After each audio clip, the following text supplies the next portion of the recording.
Hey everyone, Holly Kelly here with the Learning Technology Center of Illinois, and I'm so excited to bring you this month's tech tip. It is an honor. This month's tech tip is a hidden gem. Before moving forward, I want to move back.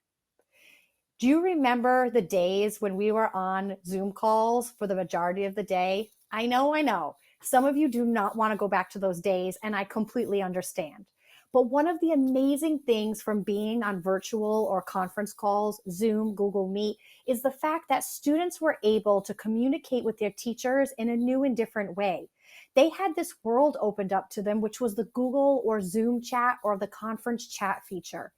In that chat feature, students could ask their students could ask their teachers privately questions about the content, questions about what was going on, or respond to questions to just the teacher or the whole class. It was a great way to see students engaging in a different way.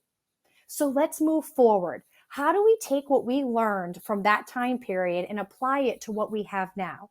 We don't want to lose that feature, but how do we do it when we're all in class?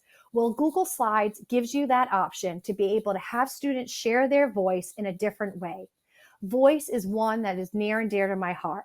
All students need to have a voice, and with technology, we have that available. So let's go check out this secret hidden gem and see how you can adapt it for your students and in your classroom. Let's go.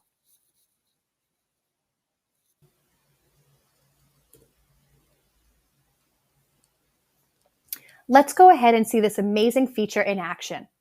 I'm in a Google slide deck right now. And if I wanted to present this as a slideshow, I could simply select slideshow in the top right corner. But what you may not know is directly to the right of slideshow, there's a wee little button. It looks like a down arrow, or sometimes what we call or hear it as the down caret. If I select that down caret, I can then select presenter view. What this does is it takes me into presentation mode with a window populating. If you're in full screen mode on your slide deck presentation, this will open up in a new tab. In this case, you'll see a clock that begins ticking to let me know how long I've been presenting for, that you can pause or reset. I can also go to the slide that I want to go to, or I could simply click next or previous. Also, I can add speaker notes by simply selecting the plus or minus button to add speaker notes to the individual slides.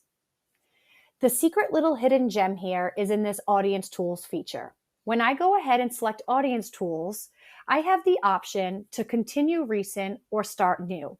If this is your first time using this feature in a specific slide deck, you'll only have the option to start new. But say you have the students use the same slide link every day, you can just go ahead and click Continue Recent. I'm going to go ahead and select Start New. Immediately, a link is going to populate that I need to share with students.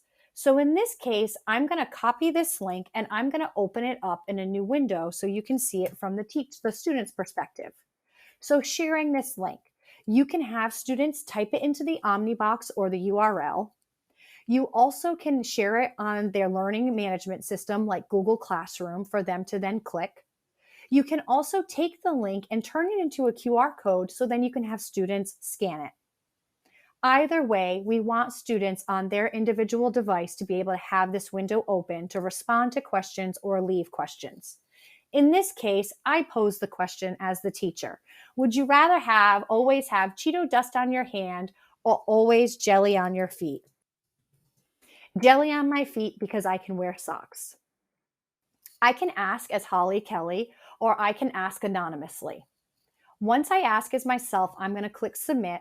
And as the student, as answers or questions begin to populate, I will see them on this board.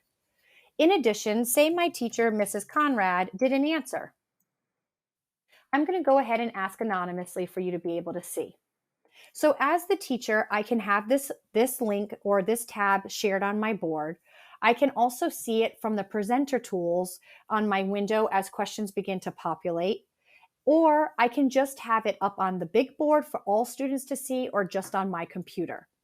Remember, if you're going to share student comments or students' voice with the entire class, we definitely have to have those conversations of digital citizenship and making sure students are responding appropriately to the question and to each other. With that being said, you can always ease into this feature by just allowing it to show up on your computer for your eyes, and then you can share those students' voices. And as students get more of those digital citizenship questions and lessons under their belt and knowing how to respond appropriately in class, you can share with everyone. All students are different, all classes are different. You have to do what works for you.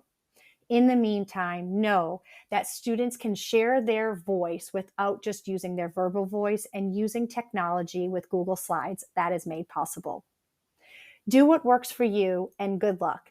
Thank you for choosing the LTC for this month's tech tip. I'm Holly Kelly, and I hope to hear from you soon. Have a great day. Bye-bye.